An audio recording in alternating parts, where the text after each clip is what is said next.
Hi everyone, this is Jillian from Jewish Workshops and AISH Webinars. I'm so happy to be joining all of you today, and we are extremely privileged to have David Zulberg on the line. Before we get started, I'd love to see who's joining us and where you're from. So if you can go and put your first name and where you're joining us from right into your question box, I'd love to be able to welcome you. And of course, you can also put your initials if that's more comfortable. All right, welcome Sarah from Tucson.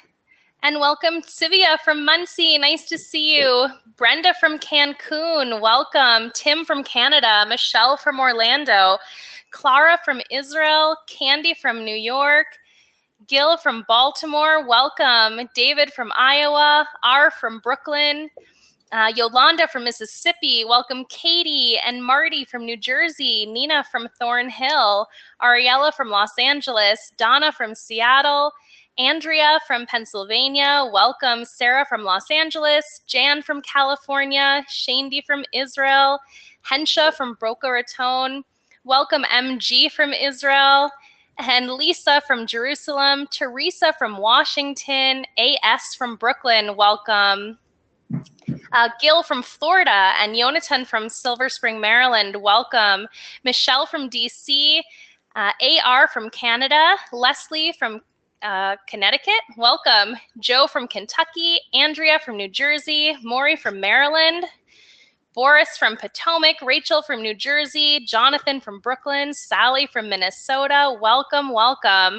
This is amazing. We've got people from all over the world. Chaim from Brooklyn and Labe from Jerusalem. Welcome Dee from Nebraska. Welcome Joe from London and Khani from Muncie, Francine from New York, Ellen from Switzerland, welcome, Julie from Seattle, Mark from New York. It is wonderful to see all of you here. Welcome Alana from San Francisco and Hanky from Dallas. As people continue to flood in from all over the world, I would just love to say welcome to all. We are going to likely hit capacity any minute, so please don't leave in the middle because you'll very likely be locked out, and I don't want you to miss a thing. Exactly 3 years ago, almost to the day, we invited David to bring his expertise in healthy living and weight loss to our Jewish Workshops community, and we experienced so much enthusiasm and appreciation through countless emails and phone calls, along with a number of success stories, that we asked David to come back a second time to help more people. Today, we're fortunate to have David join us for his third appearance, where together we will be starting a journey to developing healthy eating habits with David by our side. He has created the perfect combination of ancient wisdom and current dietary guidelines to give us a formula that really works. Make sure to stay on till the very end so you can hear about this unique opportunity to join David live week after week for an online program at a special discounted rate for all attendees today. Plus, we've had hundreds of questions come in ahead of time, and we'll do our very best to answer as many live on the line as possible. So please feel free to share your questions in the question box as well, and we'll do our best to get to those at the end. It is such an honor to be joining David Zulberg again today. In his own personal weight loss struggle, David turned to the forgotten wisdom of Maimonides and other ancient physicians to find consensus on ideal nutrition and optimum physical and emotional health. After 10 years of studying volume upon volume, David was able to distill their teachings, and he discovered something amazing. Ancient doctors already knew what today's medical findings are rediscovering about what's best for human health, weight loss, disease prevention, and psychological well-being. He is the author of the best-selling Life Transforming Diet and the 5 Skinny Habits. He is also an international speaker and prolific writer, and has appeared in many popular online and print media publications. David is considered one of the foremost experts in Maimonides' medical works, and we are so privileged to have you here with us today, David. Welcome. Without further ado, I'm going to go ahead and pass the microphone right over to you. How are you today? Good, thank you, Jillian. Thanks for such a wonderful introduction and inviting me here again today. It's our pleasure. As you mentioned, my name is David Zulberg, and I'm the author of the Life Transforming Diet and the 5 Skinny Habits. I'm very excited to be here today. Obviously, as time moves on, I learn a lot more from text. I learn a lot more from speaking to people. So I'm very excited to share with you this program just to get an overview of what you can expect as we move along and join together on this journey. So to give a very short overview of what we will be discussing today, the power of food habits and how they affect our mind, body, and soul. You know, often when we think about food or we think about diets, what do we think about? Well, what food should I eat? What food shouldn't I eat? Let me go to the gym. Let me exercise more. But the truth is that our food choices are much more than a list of what we should eat and shouldn't eat. You see, when you think about it, all of our actions during the day while sleeping, no matter when it is, are connected to the whole body, are connected to the mind, the way we act. It's all together. So when you think about food, often we break it down to a very, very simple, mechanical type of system. Let me write a list of what I need to buy. Let me not eat this. Let me get moving. And yes, those are all true. But the truth is that even simple food choices are tied to our habits. And our habits play on our mind, on our emotions, on our psychological well-being. It's not just about simple food choices. Often we get excited when we see the new fad diet out there. Why? Because we think there's going to be some magical formula to lose weight and get healthy. We all want to be at the correct weight and feel maximum levels of energy. But fad diets don't work. We've heard it 1,000 times. I don't have to tell you that. Why don't they work? Why is it that new diet that comes out with the beautiful marketing and the new package, why does it always create a feeling of hope that all of a sudden this is going to become the ultimate way to lose weight? It's all about marketing, right? So we get excited because we think we're going to reach that final dream that we've been working for so many years. But how many of those diets really deal with you? With how you think, how you feel, your perceptions, your habit system? They don't. So we get excited and we get ready, we get on that diet, and we may even lose weight in the beginning. Why do we lose weight? Well, that's motivation, right? So our motivation is strong in the beginning and it starts to move. But within a very short period of time, we're just back to our old eating habits. We need to take into account the mind, body, and soul. Now, you've heard that many times before and you'll hear it. You'll hear other people mentioning it, although when you take a closer look, it's just words. They're not really getting into, well, how does the mind work with food? How are we more than just a list of foods that we should eat and not eat? It's easy to say, well, take into account the mind, body, and soul. But do you really know how to do that? Have you looked at the ancient texts? Have you looked at Maimonides? Have you looked at all the literature going through the centuries, including the current guidelines, to really understand how we can bring all those factors together? I've yet to see a diet that does that. The ultimate goal on a diet and fitness program, what is that? Once again, most people will say, well, I want to lose a certain amount of weight in this amount of time, right? I want to lose 20 pounds in a week. This diet says I can do it. I want to get more fit. I want to be less stressed out. Those are all important goals. But when you really think about it, what is the main purpose of getting healthy? And what is the goal that we should be gearing for? I think the main goal is that we should be learning how to get back to our natural instincts. You see, the body and mind are very smart. The truth is that we should stop eating automatically after satiation. We should be drinking when we are thirsty. It's that simple. Maimonides Rambam writes, eat when you're hungry, drink when you're thirsty. Now remember, Maimonides Rambam was one of the greatest Jewish sages that ever lived. The whole legal system that we have today was really broken down and explained through him. Every word that he chooses is carefully calculated. So why start off his section in his legal works with such a simple statement? Eat when you're hungry, drink when you're thirsty. What Maimonides is trying to teach us is that that needs to be our goal. Our goal isn't about having all these wonderful plans of what we should eat and shouldn't eat, when we should do exercise, etc., etc. And there's plenty of books which will give you details.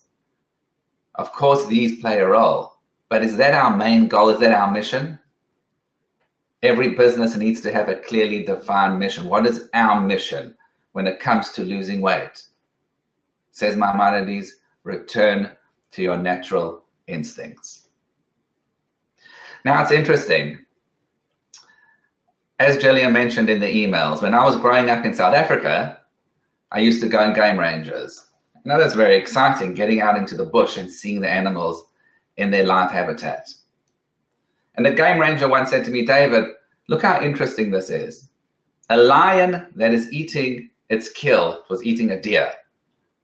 Notice how after it's eating the deer, other deers walk past relaxed. Before the lion made the kill, none of the deers were walking around the lion. They were petrified for their lives, running away. And then there was a chase. Eventually the lion killed the deer and is eating the deer. But after it's eating the deer, all the other animals walk very calmly past the lion. What changed? They didn't go to therapy in between. What changed is that the animals understand when the lion is eating, when the lion is becoming satiated, he's not going to run after more food. Now think about that. Like I always say, if a chocolate could walk, it wouldn't venture past a person at all. No matter how many courses we had at a meal, a chocolate wouldn't go near us. So why are people so different to animals? Are we going to say that lions and animals have more control than human beings? There's a very interesting study that came out by Barbara Rolls, PhD.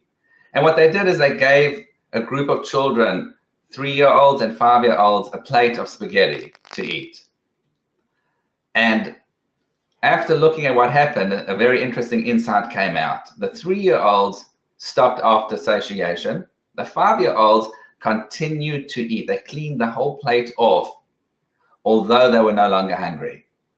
Once again, are we going to say that 3-year-olds have more control than 5-year-olds? Of course not. Says Barbara Rolls, PhD, we learn from here that at a certain point, habit overtakes instinct. So when we look at the natural world, when we look at the natural kingdom, we see that our natural instincts are really to, as Maimonides says, to eat when we're hungry and drink when we're thirsty. What happens is that over time, and it starts at a very young age, we get used to overeating. We get used to eating the wrong foods. And it's very important to understand that, because as we're going to see and discuss briefly today and more in detail in later sessions, everything really starts in your perceptions. When you're perceiving things in a healthy way, you're going to have emotional consequences and actions that are healthy. What happens is that we start off with natural instincts. Over time, we train ourselves through bad habits to overeat and drink when we're not thirsty, drink the wrong types of things. And what we really need to do, our main goal, our mission, has to be to return back to those natural instincts. Number 3, why is it that we get so excited when we start something new? Our motivation is at high levels. We're ready to go. And sometimes we think, you know, this time I'm going to be stronger. This time I'm going to be better. It's normal. We all feel it. I felt it 100 times as well. Willpower seems to be something that we rely upon. I'm going to make a difference this time. But studies show, and you'll learn from your own life, and you'll see in your own life, that the reality is is that willpower is not enough. It's just not enough to lose weight. And sometimes that creates feelings of failure inside of us. Well, what's the point of trying again? You know, I've tried so many other times before. I'm 55, I'm 60, I've been obese, or I've been overweight my whole life. Is there really a point? Something wrong with my willpower. I just don't have it in me. But we're going to understand that it's nothing to do with willpower. Willpower is, in fact, a lot weaker than the habit system. Willpower is a lot weaker than the correct perceptions. It has nothing to do with willpower. You're not a failure. So we have to learn exactly how the mind works and how it interacts with our food choices so that we can prepare ourselves for success. Often people will tell me, well, you know, it's very nice that Maimonides wrote all these principles about nutrition in the past, but how do we really know that it applies today? So many principles, especially in medicine, which were thought to be without a doubt correct through the centuries, have been disproved today. So can we really say that nutrition, can we really say that a diet, which was written about 800 years ago and based upon the writings of Hippocrates and Galen, who lived over 2,000 years ago, can we really say that they're applicable today? So we're going to discuss that as well. How do we know and how can we be sure that these principles apply today? Number 5, I'm going to give you an introduction into Maimonides' principles. Most people are not aware that although Maimonides was a prolific writer when it came to the legal systems, also in philosophy, a less well-known book, The Guide of the Perplexed and Moreh Nevuchim, where he does discuss food as well. But most people are not aware that the Rambam Maimonides actually wrote 10 medical works. So that's 10 separate volumes on health and nutrition. So we're going to discuss and give an introduction of what you can expect from those principles of Maimonides. And finally, as discussed before, we're going to discuss how perception works. And this is a very, very long subject, obviously.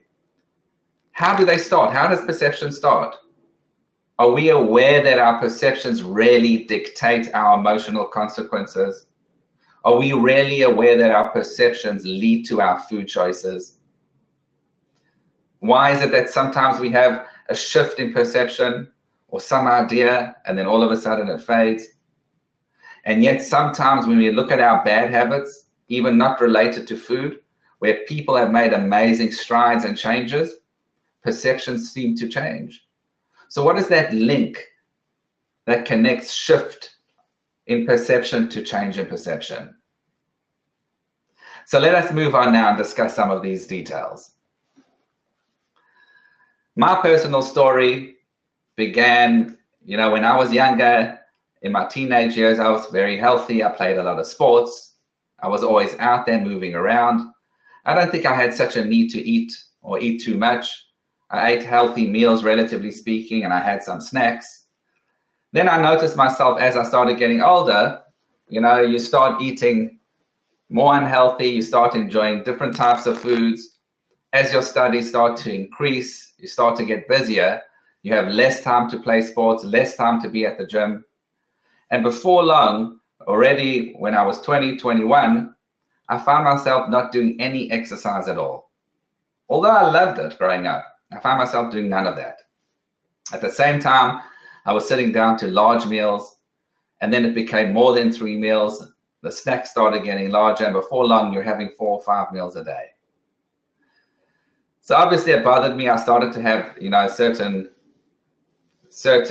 you know, sickness complications, nothing serious, thankfully, but I used to get sinuses very often. Then I started to get GERD, heartburn. And these are all natural consequences, because if you let yourself go, you're going to have a lot of health complications. So I decided to go back to speak to one of the people I was studying under, and I was speaking to him about it. And I said to him, you know, it's very frustrating, because when you think about it, there's so many diets out there. So you'll look at, you know, without mentioning names, but you'll look at the high protein diets, and people will say, oh, well, that was amazing for me. And yet how many people really stick to that diet? I mean, how are you going to go on with cutting carbs out of your life completely? Now, some people may have done it and they may swear by it, But is it really the correct choice to move forward? Once again, moving back to perceptions, because when people are passionate about their eating styles or choices, when you start questioning them, they get very upset. Very upset. And that's something we'll touch on later on. And then you'll have the other types of diets which, say don't eat so much protein, have more carbs, have healthy carbs. And there are so many diets out there. I mean, you take a search on Google, you won't even get to the end of the page. In those days, there wasn't Google, but it was clear to me from looking at all the diet books when I went to the stores that, there wasn't really a consensus of what is the correct way to go about things. So why put all that effort and time into something when no one seems to agree at all? So I decided to look back at our roots. Why not go back to Maimonides? Why not go back to the ancients and try to see what they said about it? Because if we can start off earlier on and see what they said, and then come all the way back to now, maybe we can get a more full view of how we should be eating and how we should be thinking as it relates to food, right? Push aside all the marketing and all the exciting stuff. Let's just get down to the core. Let's get down to the principles. And that's when he told me that Maimonides actually wrote 10 medical books very related to nutrition. Why? Because Maimonides believed that when you eat well, you're going to prevent those illnesses.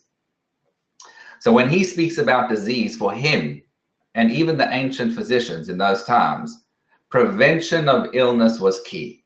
Today we rarely concentrate upon, well, what's the best cure? What's the new medicine? How are we going to make ourselves feel better?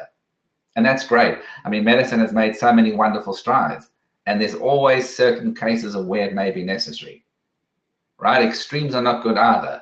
If we're going to say, well, there's no point in medicine ever, well, you're ignoring something where we've made some wonderful new breakthroughs.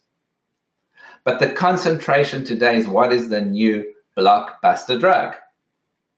In those days, it was about prevention. Sure, they had their remedies. They had books and books on different remedies. But the key was, how do we prevent ourselves from getting sick? And then once we are sick, how are we going to eat? How are we going to act so that we can mitigate and reduce those symptoms of illness? So it fascinated me. I went back to Maimonides. I saw that very few people spoke about it, which is also amazing, right? Because people are a huge fan of Maimonides, right? People know all these books, but yet for some reason they don't seem to pay attention to the fact that he wrote 10 medical works on it. And especially in his life, closer to the end of his life, where he had all the previous knowledge, right? He had all the previous knowledge of his legal works, of his philosophy, and that's when he decided to write the medical works.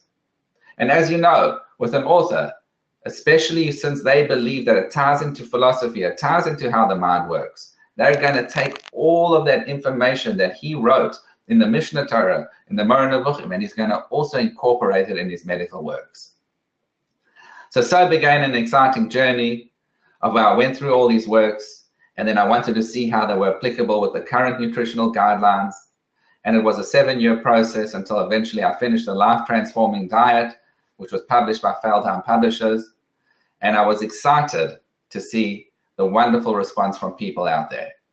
You know how it is. I don't know if anyone's an author out there, you've written blog articles, So when you're writing in the beginning, no one's very excited. Everyone's like, I don't know. I mean, like, what, you're going to write something that someone never thought about before? I'm not going to really, there's a lot of, well, I don't know if you really should do it.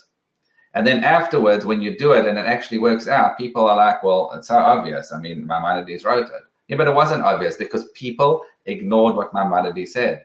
People ignored what the ancients said, the ancient philosophers. So it began a wonderful journey of where I went into all those texts, spoke to thousands of success stories through the years, where everyone has a different perspective. Because, that's what it is.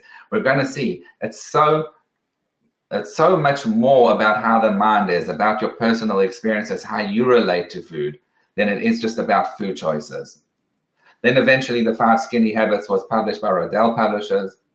And so began this exciting journey of learning and getting in touch with my instincts, getting in touch with the way I think, and not just simply about getting healthy on the outside, the external, but also internally. So as we mentioned before, creating bad habits, because that's what it boils down to. Now, don't confuse bad habits with, well, it's my actions, what am I doing? It's not just about repetitive action. It's a lot more about how the mind works. So from a young age, we're already creating habits. Unfortunately, when the habits are not good, they continue to build and continue to build. Now, when you think about food and how it affects us, we're going to see that food affects our emotional well-being, it affects our physical well-being, and it affects our spiritual well-being. So I want you to write down in the chat box, is this something that you feel? Do you feel that it affects your emotional well-being? Do you feel that food and your eating habits is not just affecting your weight, but affecting a lot more about you? Go ahead and write it in the chat box, please. Yes, absolutely. That's me. That's definitely me. Sounds very familiar. It's so demoralizing. Yes, very much. Of course, that's exactly how I feel. That's me. Absolutely. Well, this is what it is. This is what it is, because when you're younger, also, like when I first started this journey, it's like you're 20, 21. I mean, you haven't tried everything out there. But as you get older, you turn 30, 40, 50, and 60. I mean, it becomes demoralizing. And you begin to think that there's something wrong with you, that you're a failure. Why can't I just control myself? Why is it so hard not to eat that ice cream late at night? Why is it that every diet that I try just doesn't work? I have one friend, actually. Every time I see the friend, they always tell me, I'm on this new diet. I'm on that new diet. I mean, I can't even keep track of all the different diets. And you have to wonder, how is that person feeling? I've tried everything. It's demoralizing. And the truth is, it's not about you and the diet. It's about you not getting in touch with how your mind works and how it relates to your food choices. So let us take a better look at how our emotional, physical, and spiritual well-being are impacted by our food choices. Physical pain, we know, right? If we're not experiencing it ourselves, unfortunately, often there's parents or grandparents, family, friends. The reality is that if you don't eat well and you prolong that bad habit, over time, you're going to suffer from real physical pain, a lot more than heartburn. So our eating habits impact our heart health.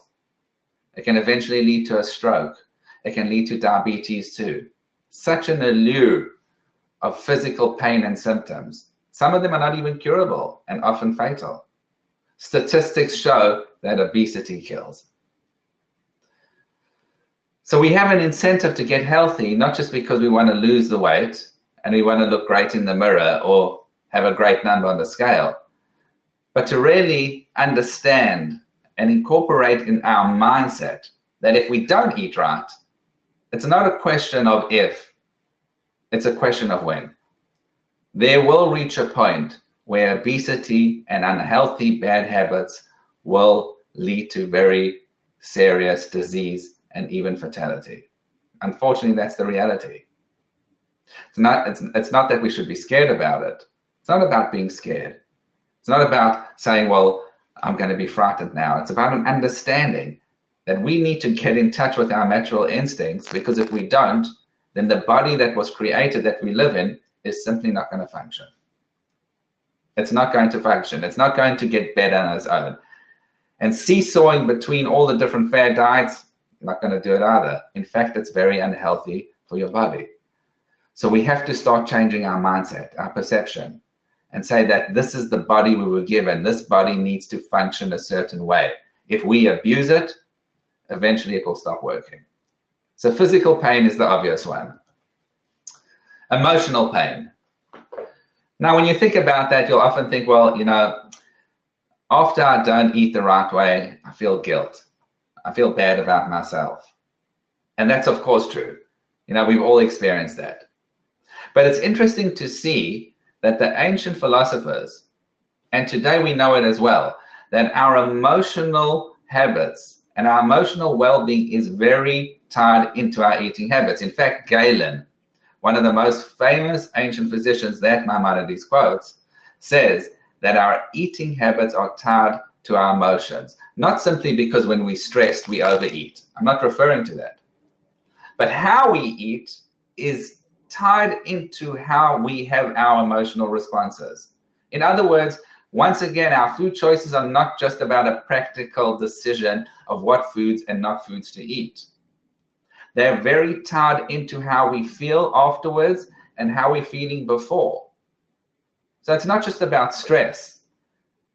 When you start to get into how the emotions work, how psychology works within the framework of the mind, resulting in certain consequences emotionally, you start to see that they're very tied in. And isn't it amazing that Galen wrote that almost 1,500 years ago?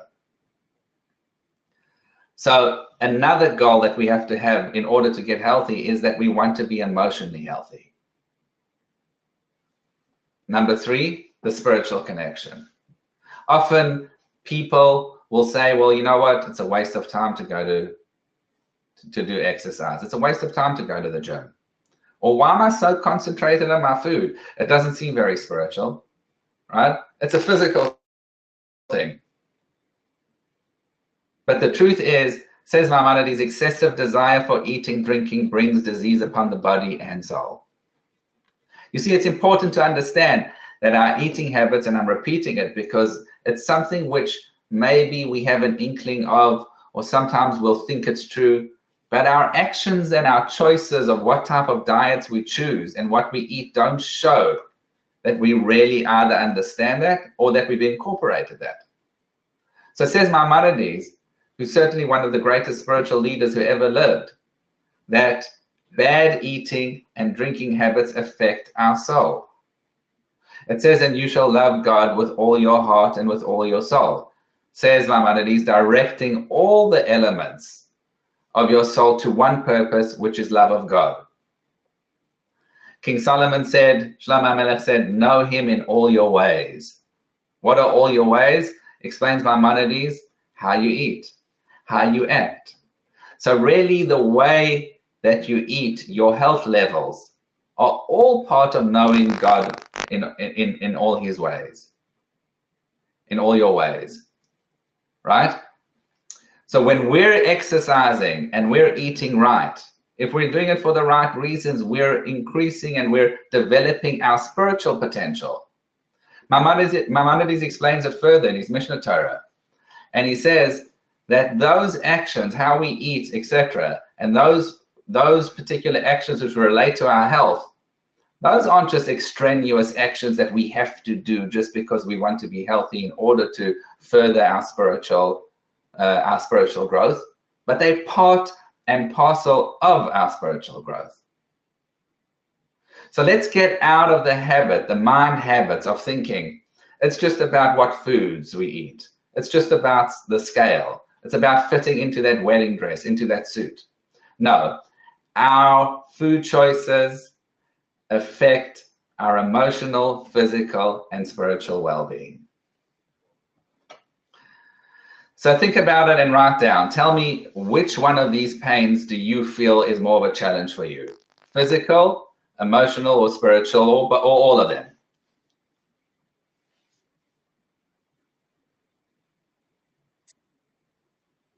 Let's see. Emotional, physical, emotional, all of them. Physical and emotional. I have a diminished self-esteem and that affects my relationships. Physical and spiritual, emotional, physical, emotional. Looks like all of them. Right, so we're going to see now, and I'm going to stress it again, that the emotional, of course, the self-esteem, of course, how we feel disappointed in ourselves when we don't eat the right way, of course, that's a factor. But we're going to see that it's more than that.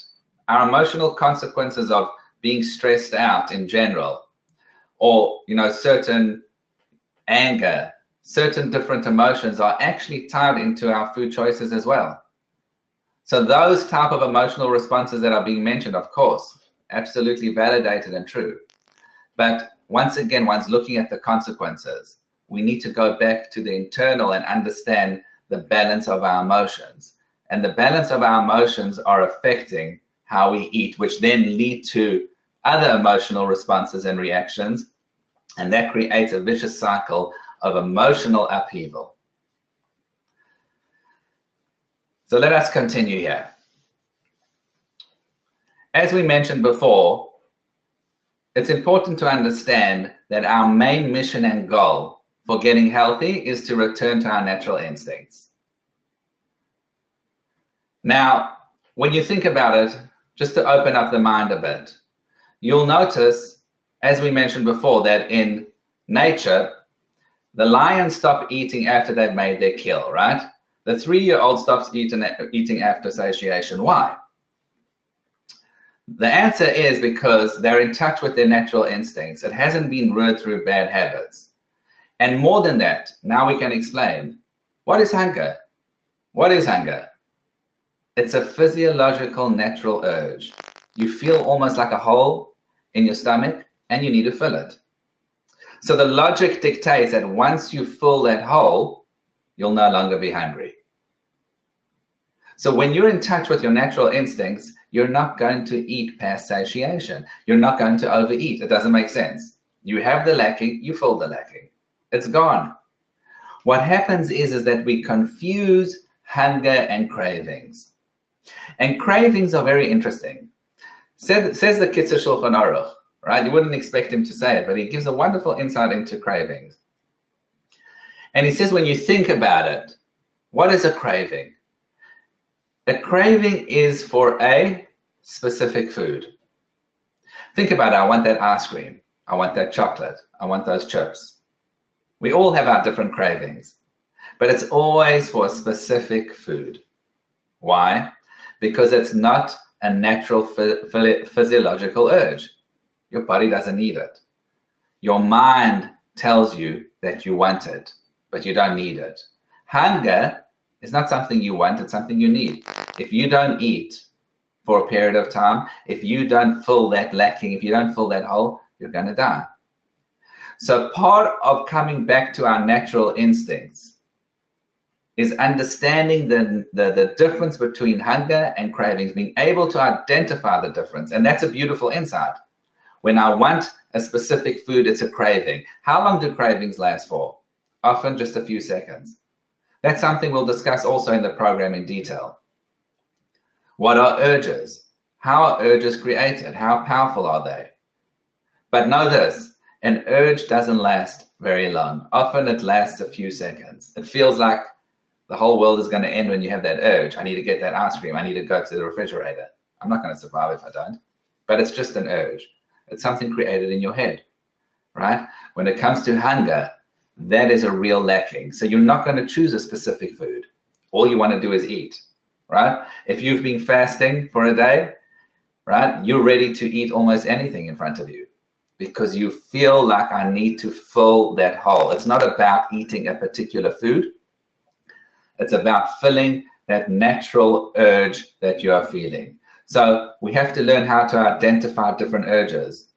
We need to understand where the urges start in the beginning.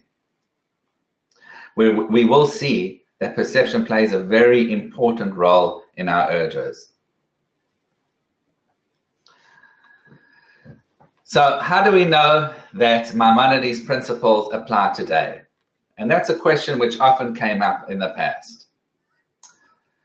So it's interesting, when you look at the program on the life transforming diet and the 5 skinny habits, you'll notice that there are no food groups which are cut out of the diet. And that's usually a sign of whether you know that you're embarking on a well-balanced, healthy diet, right? This is a very, once again, sensitive topic. People get very upset when you discuss it.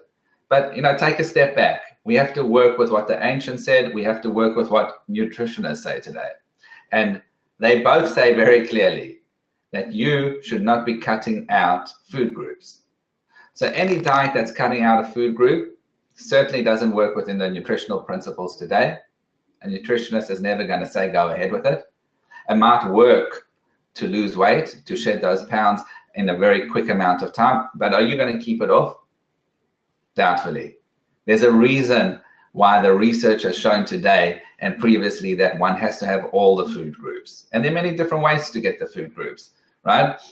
There are many different ways to get your protein. There are many different ways to get your carbs. There are healthy ways and unhealthy ways. But this particular program, as you find in Nutrition Today, includes all the different food groups. Rabbi Twersky said to me, I consider anything that Maimonides said about nutrition to be true. Okay, so that's coming from someone who's been around for a long time and has seen all the different knowledge out there. Maimonides' statements are still applicable today. Dr. Charlene Wahlberg, who's a doctor and a nutritionist, said that the understanding of proper nutrition today is going back to the principles of Maimonides. So the logic dictates that the principles that were written by Maimonides and the other ancient physicians apply today. Why do I say the logic makes sense? Because they're just not talking about what foods to eat. They're taking the mind and body into account, right? They're taking all the factors into account and telling you, well, prevention of illness is where we should be focusing. And they're telling us that we have to take the whole process into account. And that's something that today nutritionists and psychologists agree with. You're not going to find it in the fad diets, but then they're not trying to really get you healthy. They're trying to get you excited to buy that book now, right?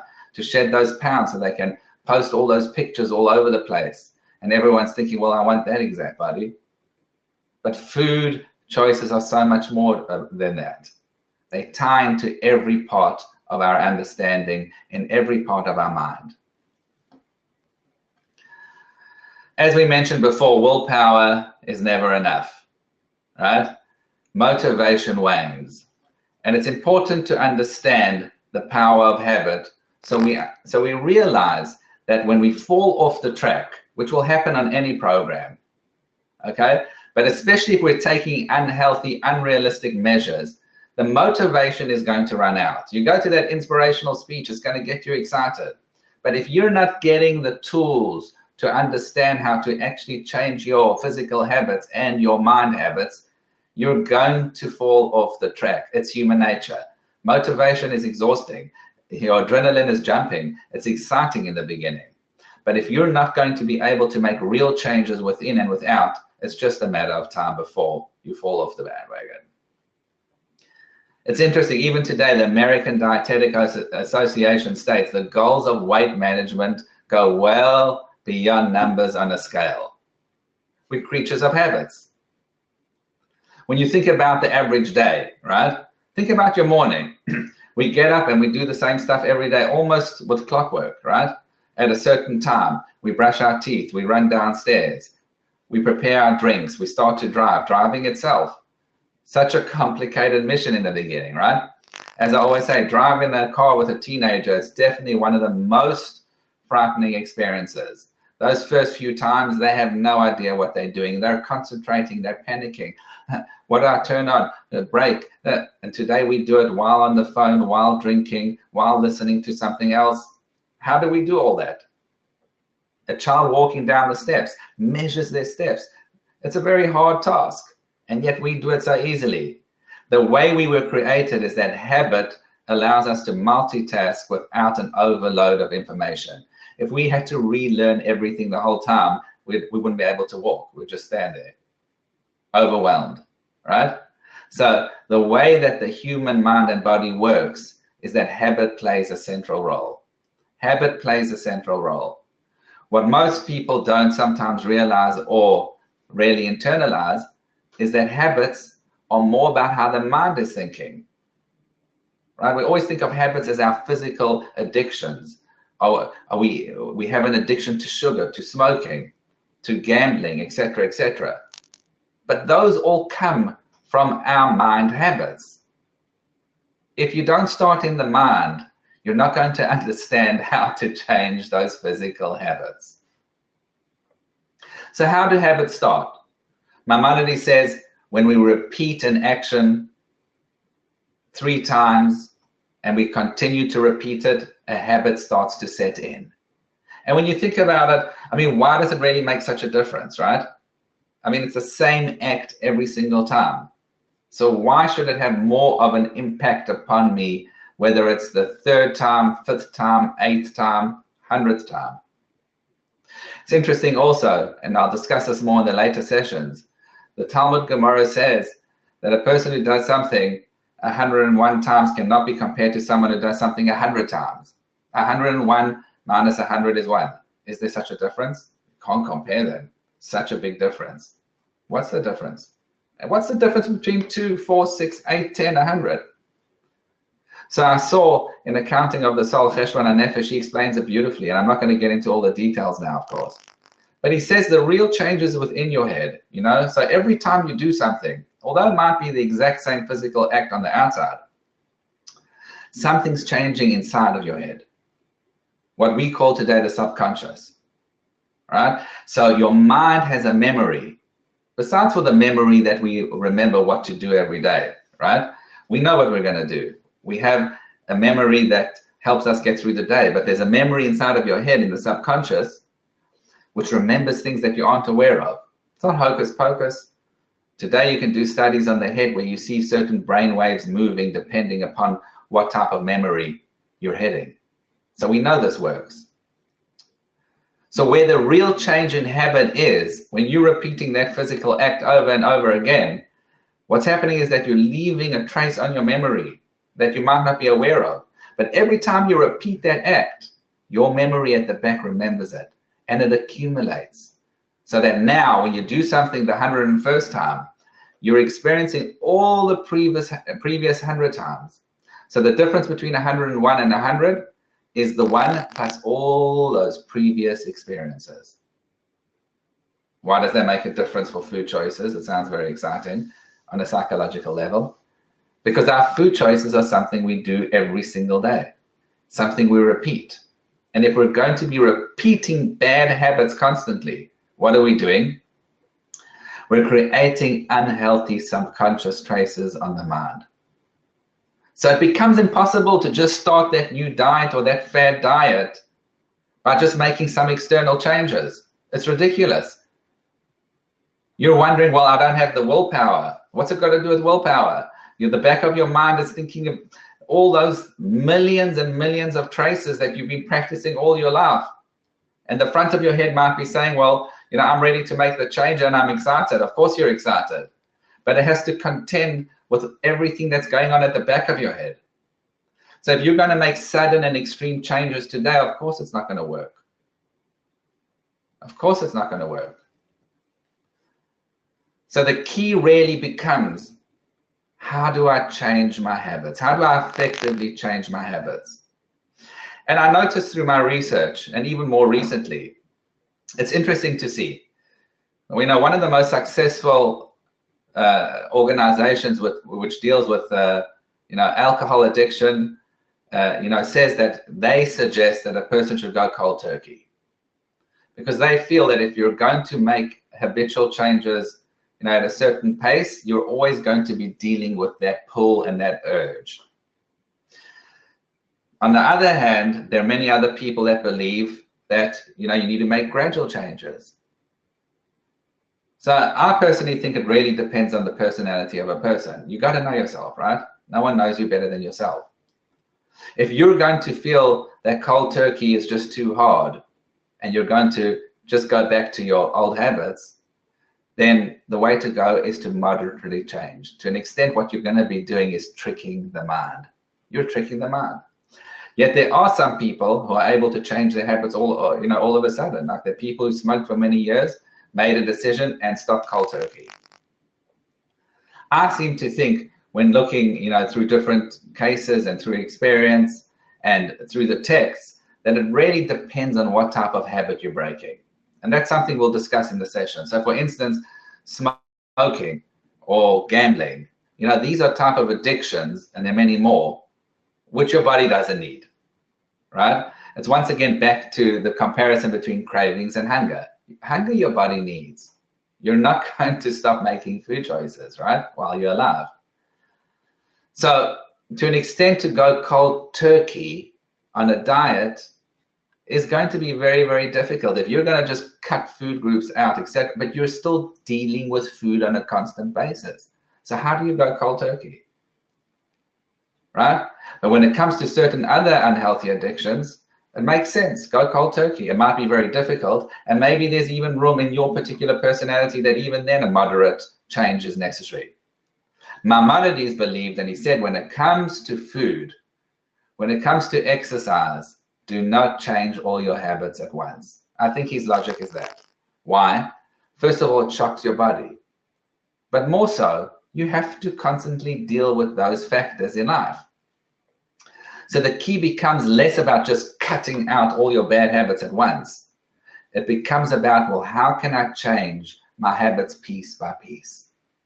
And you may say to yourself, well, am I tricking my mind? My mind's smarter and knows it's tricking me. No, because what's happening is there's a lot of activity going on in the back of your head in your subconscious traces, as the Cheshbon Nefesh says. So you've tricked yourself to an extent into these bad habits that you have now, because all you're doing is doing simple actions. The key now is to make simple actions in the right direction.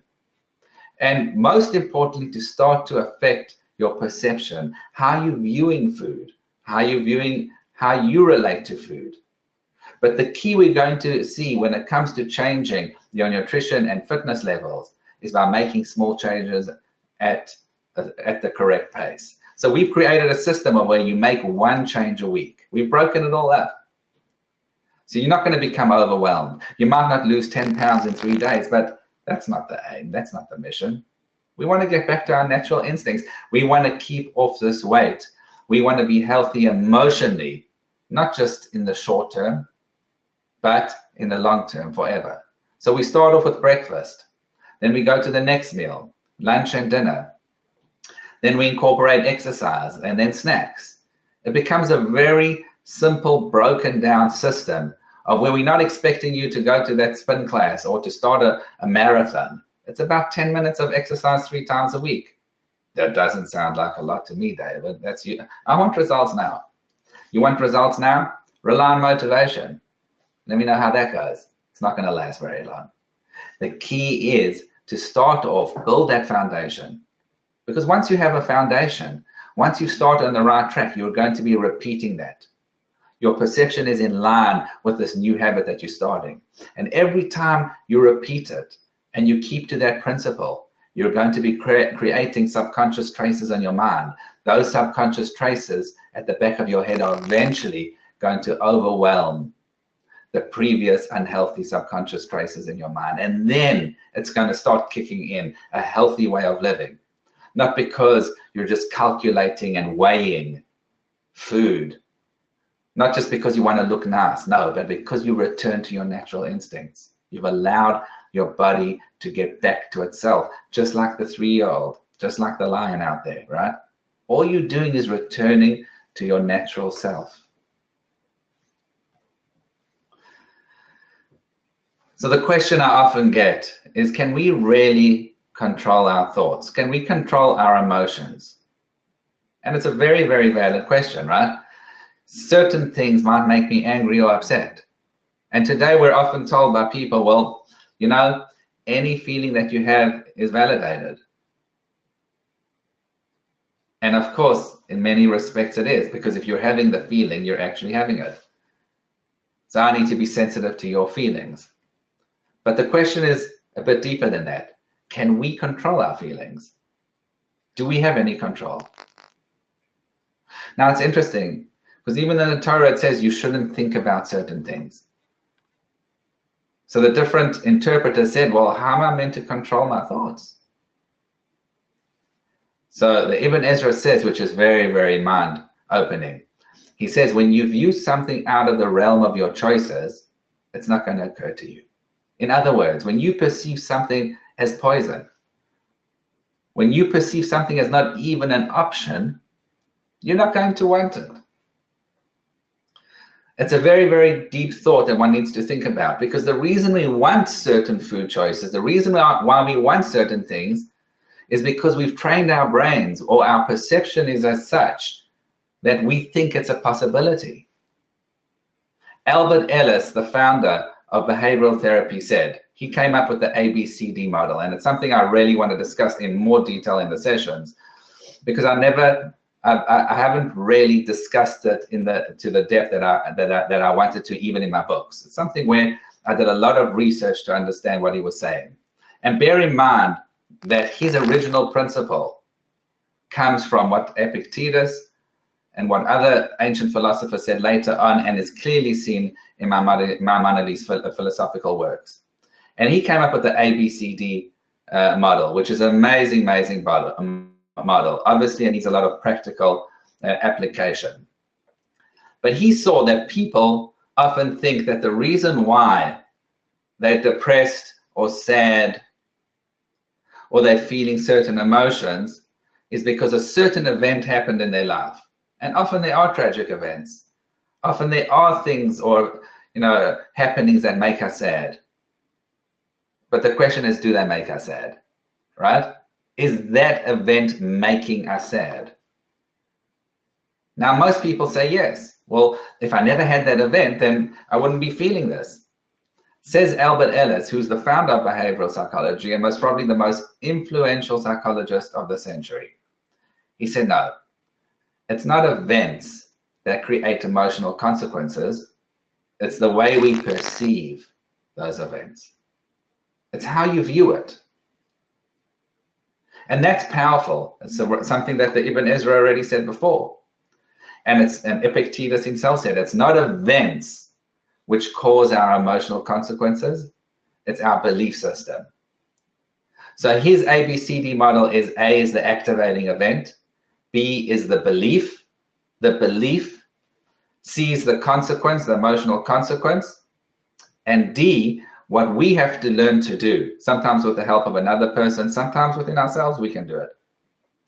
D, we have to dispute that belief.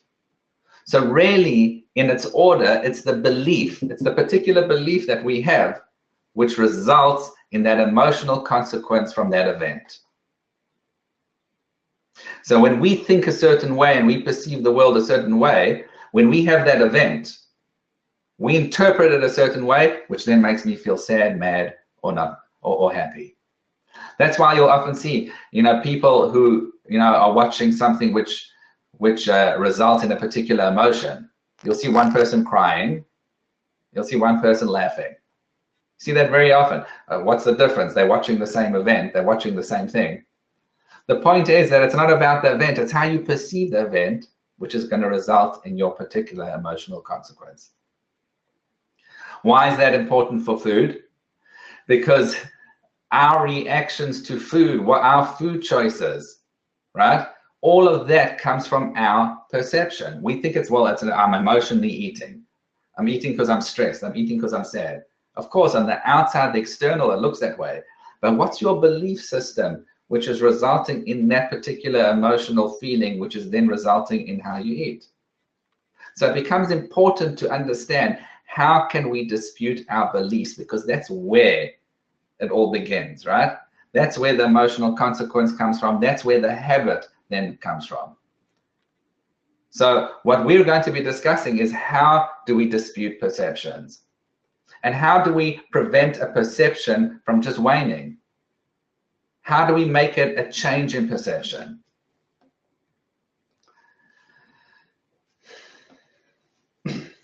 It's very interesting that when you start to look at the habit system, one of the most popular books and bestsellers today is a book called The Power of Habit. And he bases a lot of his system of thinking about habits on a very well-known MIT study of rats. And of course, we can learn a lot about how the body works from animals. I mean, science does that today, right? That particular study is something I want to discuss in more details, because it's one of the key studies which tells you that you need to take into account cues and triggers, routine, urges. But when I was doing my research and I looked at it, besides with disagreeing with many of the outcomes that were taken in the various books, because I do believe that cues and triggers play a lot less of a role in changing habits, although maybe in initiating habits. But we're not going to get into all the details now. That's for the later sessions. But it's interesting because when you look at the golden rule of habit, how they present it as simple cues, meaning something triggers, there's a particular smell or particular thought which triggers my action. I then eat, okay, and that has a certain reward. And you get that. You'll see that sometimes with rats, okay? Once again, we're not going to discuss the difference between changing habits and initiating habits now.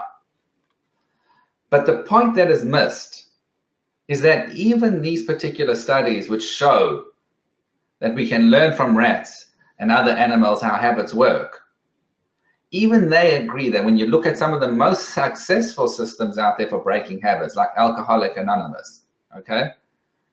One of the most important ingredients, everyone agrees, is belief.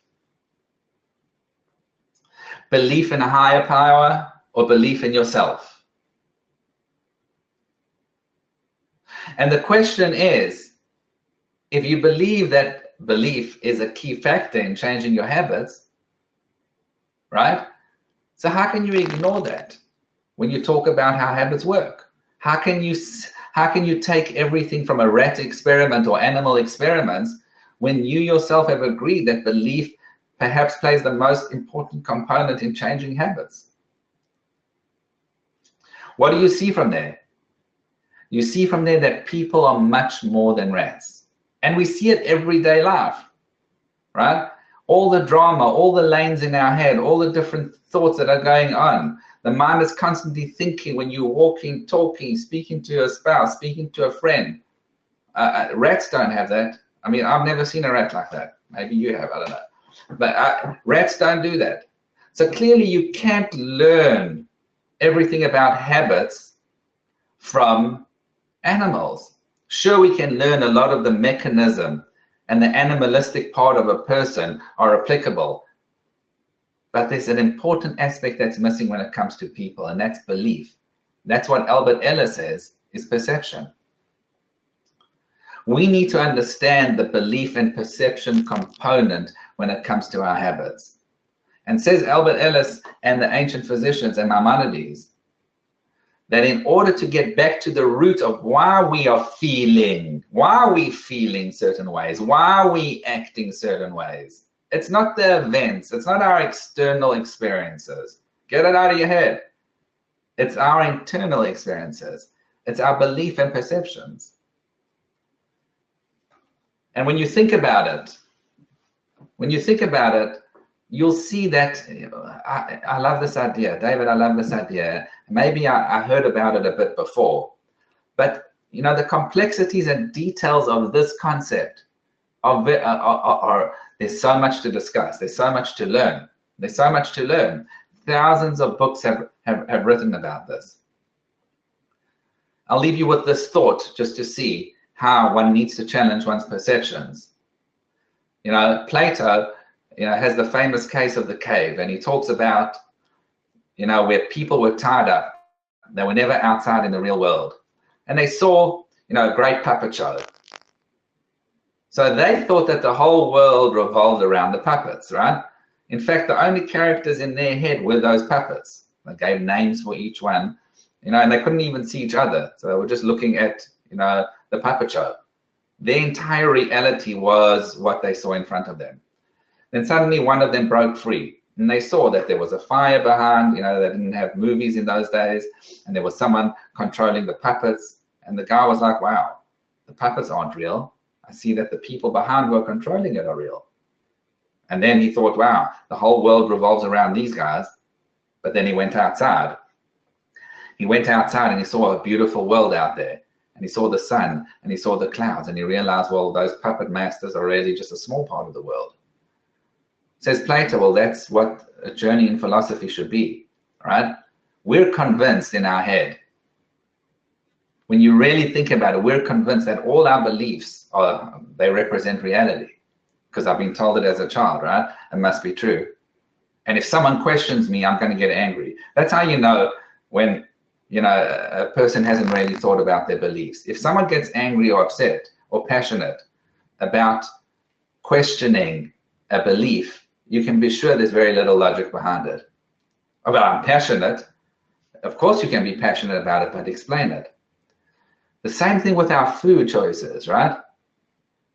Just like philosophy, the whole point of philosophy, look at the Rambam, Maimonides. He wrote an entire book called The Guide of the Perplexed to question beliefs. Not because he didn't believe in them, but because he felt that when I question things and I question my thinking, and then I come up with answers with proof and logic, then I truly understand. Then I'm not blinded. Then I'm not just looking at puppets. I'm not just being a sheep. The same applies to our food choices. It's a journey to understand, how our perceptions, which we think are reality, we're convinced, how those perceptions are leading to certain emotional feelings, which are then leading to certain eating habits. We need to get back to our perceptions. I mean, the chocolate piece of cake in front of you really sums it up. And it's a beautiful example I always like to give, right? You see the chocolate cake. Listen to the voices. There's one voice which says, I really want to eat it. I want that chocolate cake. It looks so yummy. There's another voice which says, you're going to regret it later. Pay attention to them, right? The voice which tells you to eat is in the first voice. I want to eat it. I want to eat it. The second voice, you know you shouldn't. You shouldn't. Why? Because through habit, you have now, through the subconscious traces in your mind, your first instinct has now been trained to be, I want that piece of chocolate cake. Look at the smoker. I want that cigarette now. I want it. Someone who's not smoking, are you still smoking? It's not the 60s. What's wrong with you? Put that down. What's the matter with you? Yeah, because he's a logical voice, because he hasn't got the habit. He hasn't got the addiction. When you're in the addiction, it's I want it. I want it. It's not my fault. The cake's in front of me. It's not my fault. There's so many temptations. No, it's not the event. It's not the event which triggers the emotions. It's your perception. It's your perception of the cake, of the cigarette, your perception of those addictions. And the key, what we want to go, what we're going to work through in the sessions is understanding all the stages, because there's so much more to talk about. How do we dispute our perceptions? How do we start to change our habits at the right pace? How do we stop concentrating on those externalities which will follow as a consequence, right? You're going to look great. You're going to lose weight. You're going to fit into that dress. But those are externalities. Those are externalities. How do we go about actually returning to our natural instincts?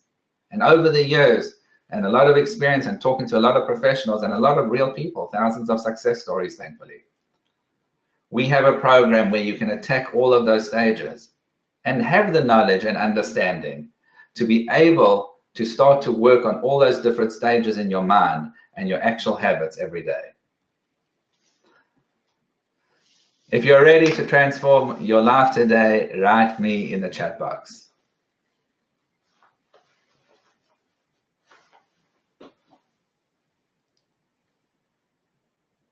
Oh, wow. Okay, me. It looks like there are so many. Yes, that's me. Absolutely. I want to join. Okay, so let me go ahead and explain exactly what we're going to be getting. As David told us, habit formation is all about practicing and training ourselves. So today he gave us a small taste of what's to come, but now we're inviting you to take the journey together with David for the entire Life Transforming Diet Workshop. In the next 6 weeks, we'll be delving deeper into the 5 skinny habits, which include Week 1, breakfast. Finding the right balance for your daily meals. Learn how to make simple and permanent habit changes at the right pace. Then dinner, how to control your appetite without weighing your food or counting calories. Understanding mindfulness and Maimonides' opinion on psychosomatics. In week 3, we delve into lunch, how to eat your favorite meals without stuffing yourself. Understanding a paradigm shift and how you can channel and trigger new feelings and thoughts. Then exercise, how to build up an exercise program at the right pace with simple and easy steps. Maimonides' writings on exercise and its emotional components. Oops, sorry. Followed by week 5 on snacks, why we confuse real hunger with cravings, learn how to substitute unhealthy snacks between meals, and get in touch with your authentic hunger and thirst signals. And finally, a full hour Q&A to gain solutions to your personal questions through a live Q&A and implementation session. Each ongoing class will take place on Mondays at 12 p.m. Eastern, 7 p.m. Israel time, and you'll actually see right in the middle of our course, we have a time clock change across the world, but usually Israel changes their clocks a little early, so you'll see 1 or 2 weeks, I think. It'll be 12 p.m. Eastern, 6 p.m. Israel time, but don't worry, we'll definitely let you know that ahead of time. And of course, if you can't attend a live session, a recording will always be available to you in your own personal membership area 24 hours after the live class takes place, and those recordings will be available to you for a lifetime, so you can listen to them and download them at your convenience. Plus, you'll also get Ask David weekly phone-ins.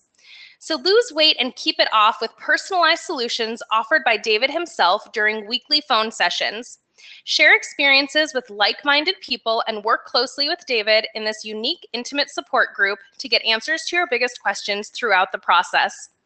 We felt like it was really important to not only get your live weekly class on Mondays, but every Thursday to be able to check in with David as well during a live phone session where the entire group is invited to call in and share your questions with David to get your personal questions throughout the week, so that while you're working on each habit formation, you can also get your questions answered in real time. Plus, you'll also get What Can I Eat? Check your email inbox each day for a brand new recipe and inspirational quote to help you maintain your momentum and keep you motivated. Through the ease and convenience of these tasty recipes, you'll create nutritious food that makes you feel great and helps you achieve your goals. Plus, an 8 simple steps to mindful eating mega training. Reduce your stress, stop worrying about the past and the future, and pay attention to your body's reaction to food in the moment. And finally, an extra seat in the course for a friend or a family member. So not only do you have the opportunity to share this course, but now you can also embark on this journey in cooperation with a loved one. As you can see, David will be walking you through all aspects of creating new healthy habits, eating right, and losing weight, and finally keeping it off. You'll have one-on-one support throughout this program and will have the unique opportunity to get your personal questions answered that you haven't been able to get answered previously. Most importantly, by investing in yourself right now, you'll discover how to never again experience the pain and remorse of a failed diet by forming new positive habits to finally keep the weight off once and for all. You'll be able to keep living your normal lifestyle while simply and gradually modifying your eating behaviors, and lose weight and maintain long-term weight goals with no forbidden foods or food groups. Better understand subconscious habit formation, giving you the mindfulness and power to make the right decisions. So let me share the link with you right now. An opportunity like this just doesn't come along, so we listen to our members' requests, and together with David, a one-of-a-kind mentor, we're offering you the guidance you need and deserve for a highly reduced rate. Plus, to make it accessible to everyone, you will have payment plan options available. So you can become a basic member and get the full 6-part series for just $297, an extended introductory rate. Usually that would be $397. Or you can become a platinum member, and instead of paying the $497 price, you get an additional $100 off for joining us today. So you'll only pay $397 to get the full 6-week course, the weekly phone-ins with David, the What You Can Eat recipe a day, 8 simple steps to mindful eating, and an extra seat in the course. So basically that's 2 for the price of 1, and it's just $397. Of course, as I mentioned, there are payment plan options available when you click to register. So let me go ahead and put the link right into your chat box. It's www.jewishworkshops.com/diet. And you can actually just copy and paste that right into a different browser so that you can still stay on the line. And we'd be happy to go ahead and get to as many questions as possible in just a little bit. And let me repeat that again for people who are calling in and they can't see the screen. It's www.jewishworkshops.com/diet. And of course, if you have any questions or need help registering, please just come right on back to the chat box and put your name and your telephone number in there. I have people standing by to give you a call, so we're more than happy to help you register over the phone, but I want to make sure that we can get to you today, so please just put your name and your phone number right into the chat box. And once you're in and you've already secured your spot, please just come on back and put your name or your initials and the words "I'm in." I would love to be able to welcome you to the community.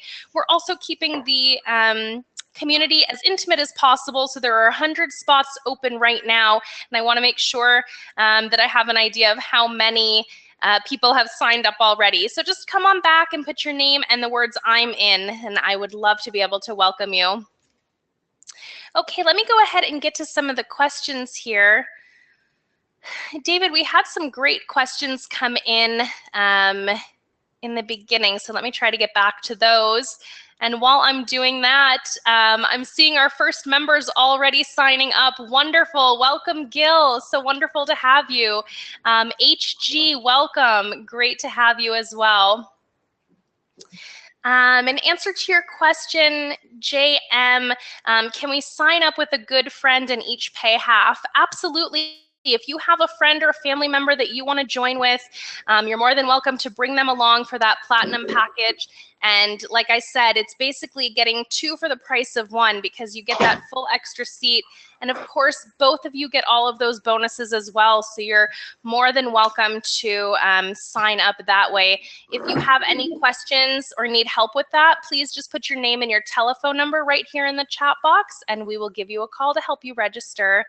And welcome, SG. Great to have you as well.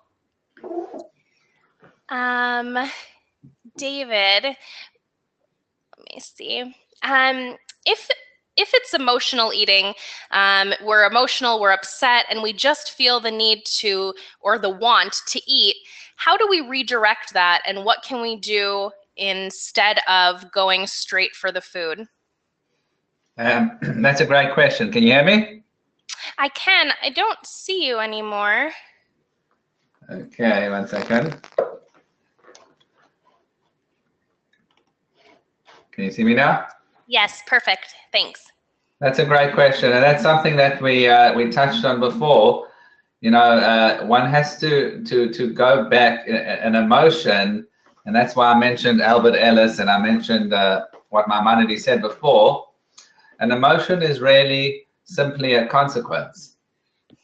So, you know, when you think about an emotion, we're so used to thinking, well, that's just the way I feel. That's what I'm, you know, that's what I have now. I can't change that. But the whole basis of behavioral psychology is that emotions are a consequence of a belief. So what we really need to understand and get into is how do we change our perceptions? So one needs to, you know, zero down and focus into that particular emotion and try to understand, well, how can I change my perception that I won't have that emotion? At the same time, we need to learn how to eat the correct way when we are feeling certain emotions. So there's certain types of foods, or where you're ready to snack a certain way, where you can deal with that emotion if you are going to feel it. So it's very interesting just on that point, you know, so, you know, we discussed before the ABCD model, and, you know, sometimes it's hard to actually work out what the belief is, you know, so how do, especially since we said before that many of our beliefs and our perceptions are trained, you know, we believe strongly that our beliefs are correct. So how do you change a perception?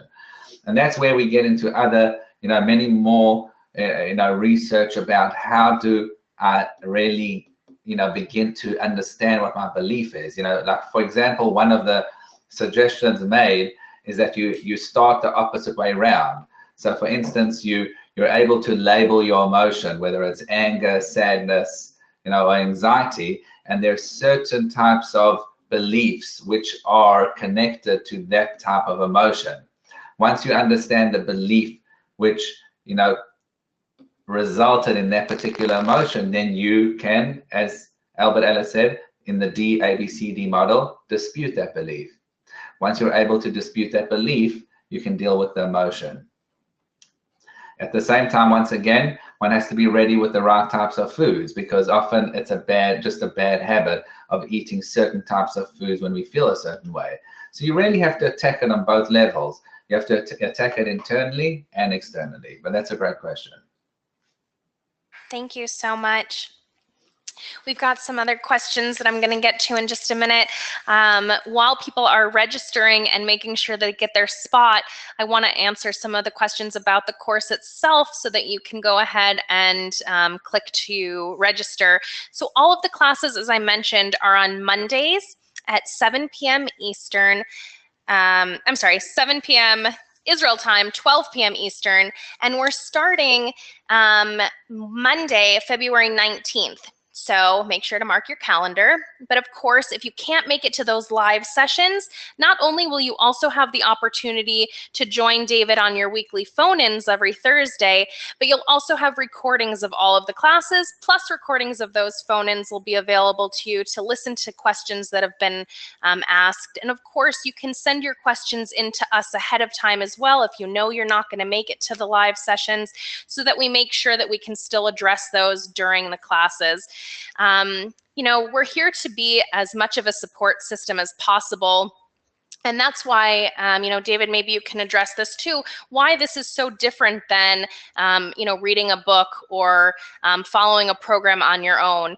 The support that is going to be involved with the rest of the community and you yourself, you know, answering questions on a weekly basis is something that will hopefully help people with, you know, as you mentioned, motivation waning. Is that correct? Absolutely. I mean, you know, reading a book is, first of all, you have to read the right book. So as I mentioned, you know, so many of the diets out there are they just don't deal with the issues at hand, you know, so we discussed that in detail already. But even with regard to, you know, reading, let's say the life transforming diet, you know, sometimes it's very easy when you're reading just to skim through it, you know, hopefully you enjoy it and, you know, you might have one or two questions, you know, but I've had, you know, many people who started support groups after reading the book. And there's so many successful ones, thankfully, and some still going on all over the world, whether it's Israel, South Africa, in the US.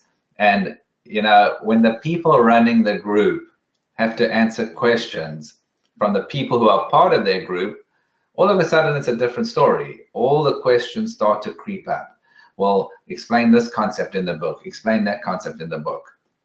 And obviously these are people who are taking it very seriously because they have to, you know, run a group of 20, sometimes 120 people.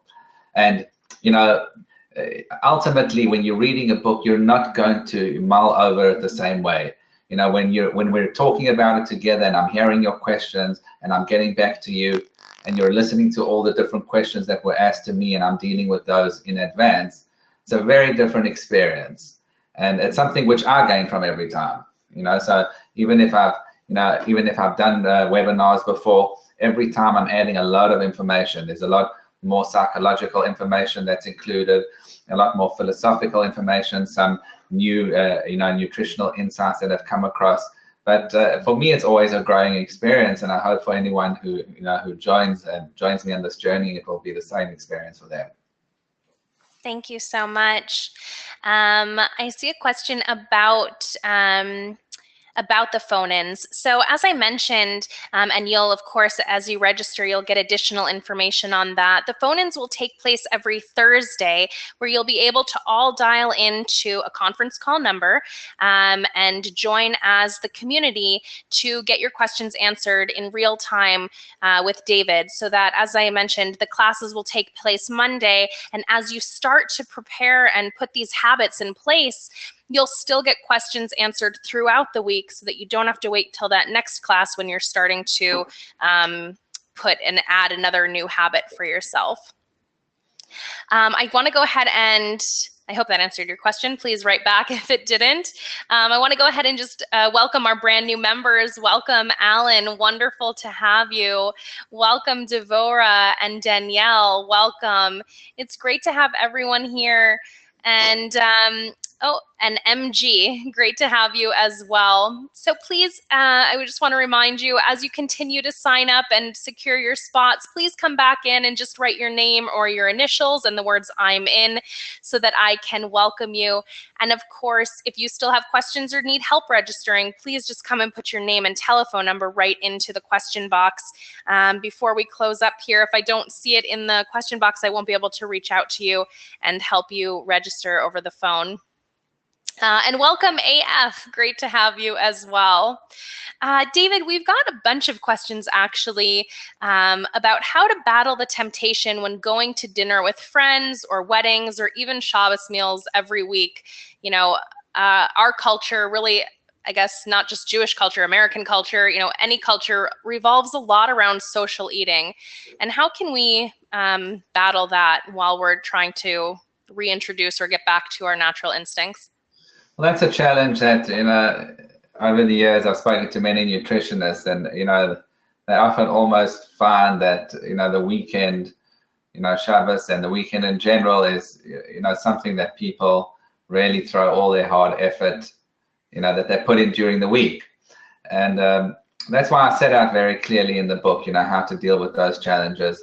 Once again, a lot of it's preparing, it's a mindset of understanding that that particular time will be challenging. And I can make choices when I go out. I can make choices at a meal. I don't have to eat everything in front of me, right? But unfortunately, our habits have dictated certain ways to reacting to those challenging times. And what you find is that when you set in habits at the right pace, you're able to deal with those type of challenges a lot better, because you're really starting to change the way you view food, and you're changing the way that you deal with, challenging situations. So it's not so much that there's a trick, it's part of the process of incorporating habits at the right pace, of changing the way that you perceive food, and disputing those beliefs which result in certain, emotional or, acting out consequences. Excellent. Thank you so much. Let me just make sure I'm getting to all these questions here. Oh, and welcome, Rivka. Wonderful to have you. Great to see that you're a brand new member. And welcome, Terry. Great to have you as well. Okay. Let me see. There were some additional questions that came in, so I want to make sure I get to as many as possible. David, what is the best way to motivate myself to get back on the horse, so to speak? I feel like I've tried every diet out there and I lose weight each time, but then I just end up gaining it back. How do I keep it off once and for all? Well, that's back to motivation, which is something we discussed in the beginning here. You see, the thing is, when you make extreme changes, it's very hard to maintain it, because human motivation is limited. We're not meant to be inspired constantly or be, have that adrenaline rush the whole time. So, the very definition of motivation is that it wanes. And that is why, when you implement the principles and the habits at the right pace and you stick to it, and it's not overwhelming, so it's very doable. But when you stick to it and follow it at the right pace, then you don't have to rely on motivation anymore, because you're actually changing your habit cycle. And then, as time moves on and you start to really change the way your subconscious mind thinks about things, and you're changing the traces on your memory. So then acting, making the right food choices has nothing to do with willpower. It's because that's what you want to do, and that's what you're used to doing. So the key is to implement the principles at the right pace, as we will explain in the sessions. Okay, great. Thank you so much. Welcome, Dennis. Great to have you as well. Okay, I just want to go ahead and get back to, I see a lot of questions coming in about the package, what it all includes. I know sometimes I race through that pretty quickly. So let me just go ahead and remind you once more. We're going to be going through 6 weeks of live and interactive classes each Monday at 12 p.m. Eastern, 7 p.m. Israel time. And that includes a sixth class of a full hour Q&A. Then plus the weekly phone-ins with David, and I have some questions about when those will take place as well. Those are going to take place Thursday at 9 p.m. Eastern time. So if you're, unfortunately, if you're missing some of the classes due to the schedule of being in the middle of the day, hopefully the later time for the phone-ins will be more convenient for you. And of course, again, if at any time you don't think you'll be able to make it to the live class or to the phone-in, you can please feel free to listen to the recordings afterwards, and of course, send in your questions to us at Jewish Workshops ahead of time, and we'll make sure that those are addressed during the live sessions. Plus, you'll also get a recipe a day. So each day in your email inbox, you'll receive a brand new recipe and inspirational quote to help you maintain your momentum and keep you motivated. And you'll also get an additional full class training on mindful eating. Reduce stress, stop worrying about the past and the future, and pay attention to your body's reaction to food in the moment. And then again, of course, that extra seat in the course for a family member or friend. And I see a lot of people also writing in that they would love to be able to join with somebody, a friend or family member. So that is a fantastic way to be able to do that. Not only will you have a full support team with you from people around the world, but you'll also be able to do it in cooperation with a loved one right by your side. So again, just for the next 24 hours, because you took this first step and attended today, you will get the additional $100 introductory rate discount for the basic membership. It's just $297. And for the platinum membership, which includes all of those amazing bonuses, the 6 full weeks, the weekly phone-ins, a recipe a day, 8 simple steps to mindful eating, and the extra seat in the course for just $397. And again, as I mentioned, when you go to the www.jewishworkshops.com/diet, you'll see all of this information again laid out there for you. Plus, when you click to register, you'll see payment plan options available so that you don't necessarily need to pay all up front. You can pick a payment plan option that best fits your needs, and it will give you exactly the breakout of how and when you'll need to pay. So welcome, DB. It's great to see you as well. Wonderful to have you as part of the community. It looks like these seats are filling up very fast, so I would definitely urge you to grab your spot now. If you have any questions or need help registering, please just put your name and telephone number right into the chat box. We will be happy to give you a call as soon as possible. And with time coming to an end shortly, I'm going to go ahead and get to some more questions. If you still have any questions, please feel free to come back again and put them into the question box here. I also have, as I mentioned, a lot of questions that came in ahead of time, so we're going to do our best to get to as many as possible. David, is there any thing that you can recommend for a sweet tooth? Is that considered a habit? How do we, I guess, I would think it's a craving, but maybe you can shed some more light on that. Right, that is a craving, but I mean, that's something we'll discuss in more detail, because obviously, I mean, we have a natural craving for healthy sweet food, right? So, like fruits or whatever it may be, and sometimes the mind confuses or learns through habit to substitute, a healthy sweet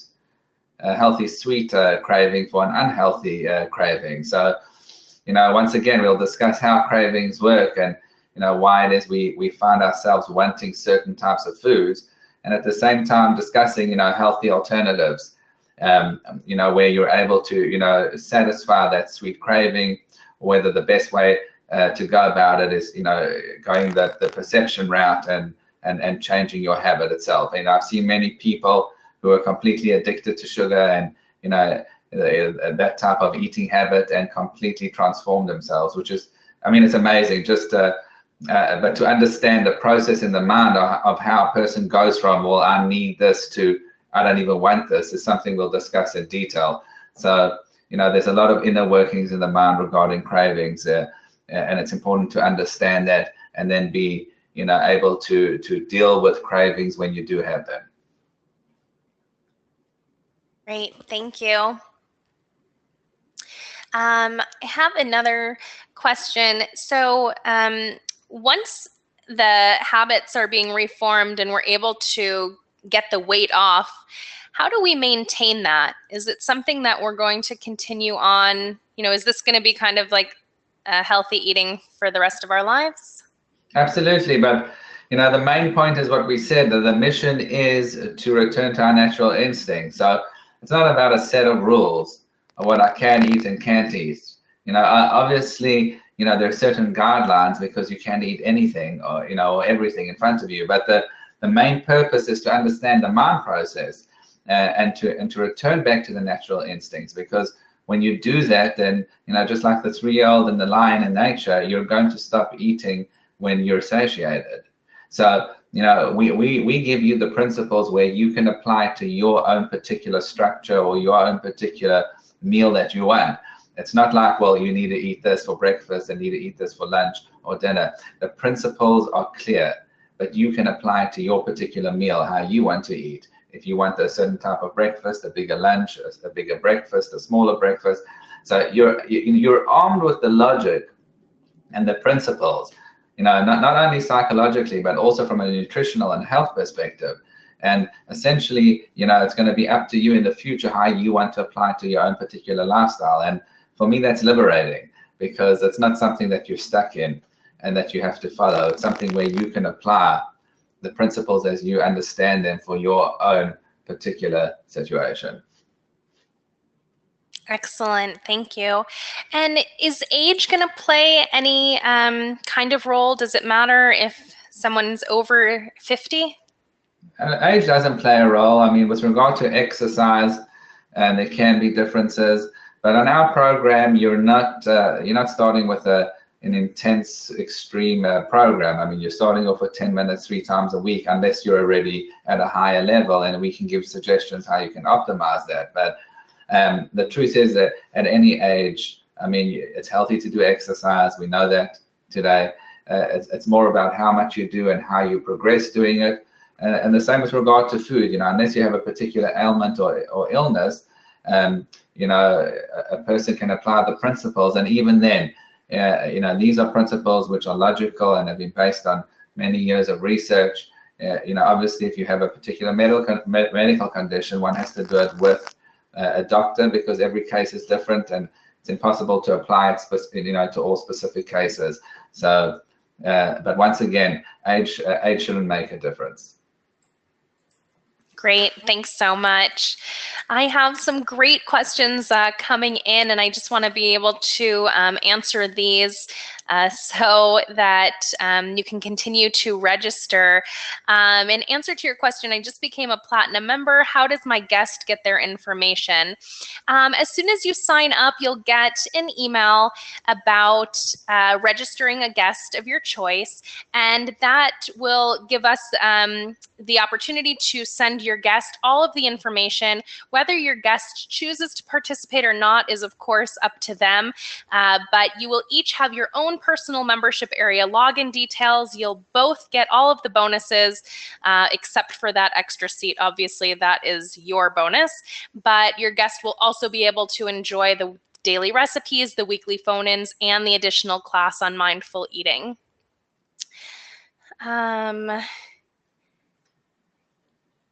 Yes, if you have questions specifically about the payment plan options, please just put your phone number right into the question box, and we will do our best to give you a call as soon as possible. And let me go ahead, for those people who are on the phone or not seeing the screen right now, again, it's www.jewishworkshops.com/diet. And there are still some spots available, and you can still get in at that special introductory rate. So just $297 for the basic and $397 for the platinum. Let me go ahead and just welcome our brand new members. Welcome TA and welcome MR. Great to have both of you as well. And as we're getting ready to close up shortly, David, I just want to turn the microphone back over to you. For the people who are still here on the line, trying to decide if this is going to be the right program for them, can you leave us with some closing words? Well, I feel, like I said before in the introduction, that what I found is, something which is disappointing in many of the other programs out there, is that, it's about marketing, and sure, some of them have some great, concepts or some new concepts which they apply, but, if you really look at them, it's all about a food list.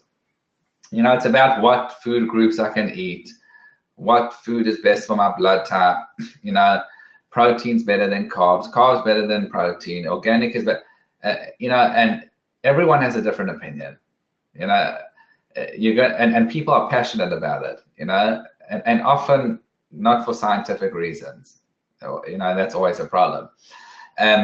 But where we really are very different, and that's why the life transforming diet has been selling for so many years, thankfully, is that, besides for going back to the ancient principles, because often, when we get caught up in the new stuff and new age and et cetera, we often forget all the great information that was written all those years ago by some of the greatest minds till this day, right? Aristotle, Maimonides, and so many more, so the point is, these were geniuses through history, and they spoke about these subjects, and today behavioral psychology and many other approaches to disputing beliefs and understanding how habits work, and is it mechanical, is it like an animal, is there a human component, these are all things they tie into your food choices, people often will say, well, can you give me just like on one leg or 5 minutes, what are the main principles in the life transforming diet? Now, I mean, obviously I can tell you in 5 minutes a few details, but the question really takes away from the whole point, because the point is that it's a journey in understanding how the mind works with the body, and that's a lot of research. It's a lot of time, and it's a lot of thinking to understand. Like, I would encourage anyone who's listening to this or who's read the book, why not start a small group? Now, I know maybe you don't have the time, or maybe you don't want to do it. People have loved doing it, but my point isn't to start a group. My point is, if you did start a group, right, and you had to actually teach what you're reading to other people, you would think about it very differently. And the point is, these are very, very, deep and self-reflecting concepts. Once you read them and understand them, it's not going to just change your food choices. It's going to change the way you view everything. It's going to change the way you view all your emotions, because once again, food choices are so tied into our habits, and our habits are all interconnected. Our emotions are all interconnected. Our beliefs are all connected. And it's amazing how, with all the advancement, etc., is that we don't even have really a map of understanding why and how these things work.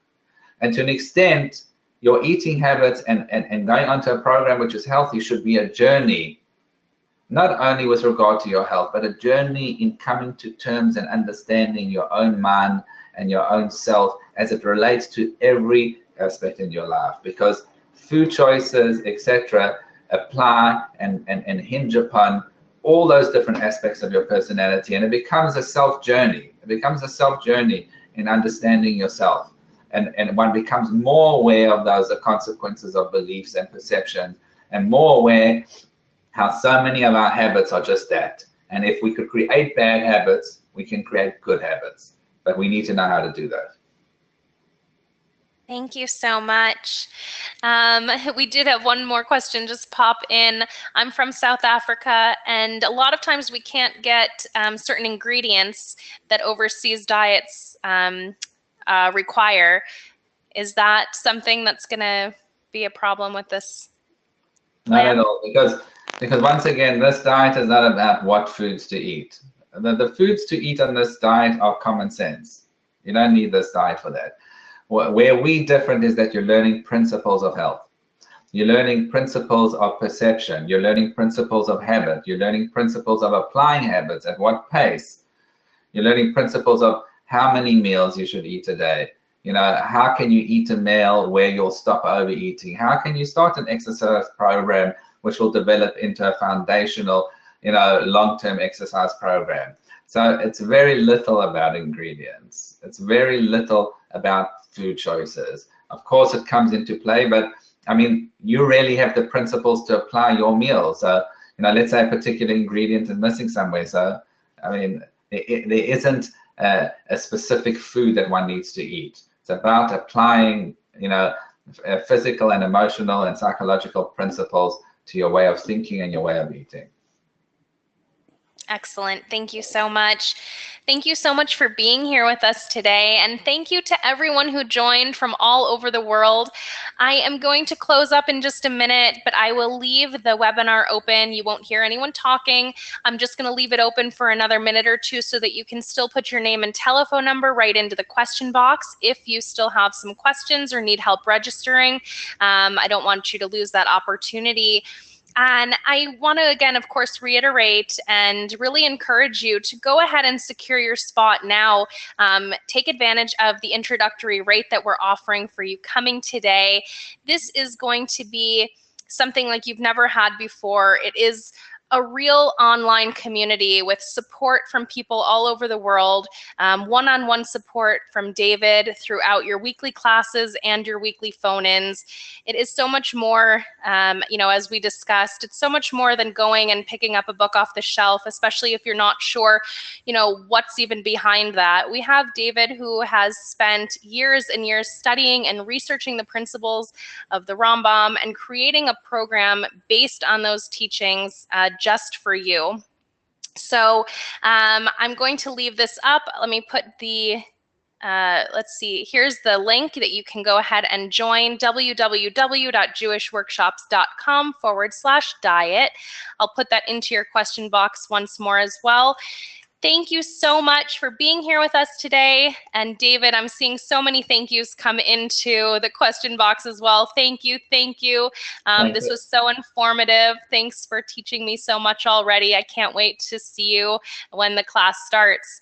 So looking forward to joining everyone for the amazing journey that we're about to embark on. And as I mentioned, again, we're starting Monday, February 19th. So please mark your calendars. Looking forward to seeing you all there.